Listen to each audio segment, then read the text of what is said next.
Alors, ce qu'on observe dans notre pratique professionnelle, c'est qu'il existe encore trop de silos entre, d'un côté, les acteurs de l'innovation sociale, c'est-à-dire les projets, les porteurs de projets, et puis aussi toutes les structures liées à leur financement et à leur accompagnement.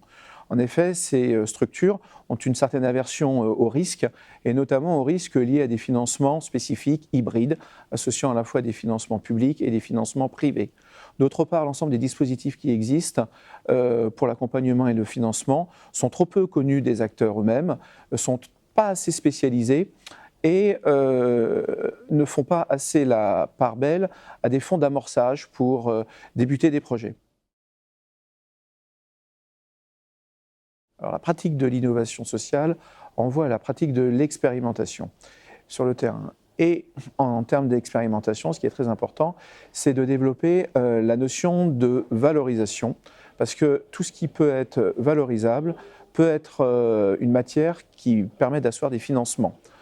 Alors, ce qu'on a pu observer à travers de nombreuses missions qu'on a pu réaliser auprès de clients, c'est que les effets bénéfiques de la valorisation de l'expérimentation sociale, à la fois peuvent être traduites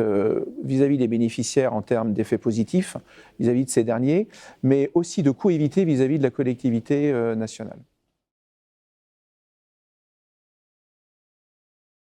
Alors, notre proposition chez KPMG, c'est la création d'une agence de l'innovation sociale qui permettrait de regrouper l'ensemble des dispositifs existants et à l'heure actuelle trop éclatés pour le financement et l'accompagnement des porteurs de projets de l'innovation sociale. Cette gouvernance et cette agence devraient avoir une déclinaison territoriale pour être au plus près du projet des entrepreneurs et des porteurs d'innovation. Et cette gouvernance territoriale, pour nous, devrait être partagée entre à la fois le secteur public, le secteur des entrepreneurs et le secteur associatif.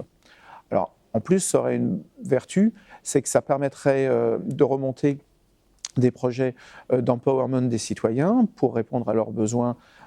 sociétaux, de leur vie courante. Et en même temps, au niveau des entreprises, ça permettrait de favoriser une certaine agilité dans le management. Alors, je cite par exemple des projets d'intrapreneuriat social que la Fondation KPMG est en train de solliciter, de susciter auprès de ses salariés, mais aussi de redéfinir peut-être la mission de l'entreprise, au-delà de sa performance économique, voire sociale, sa mission vis-à-vis de la société et de ses parties prenantes.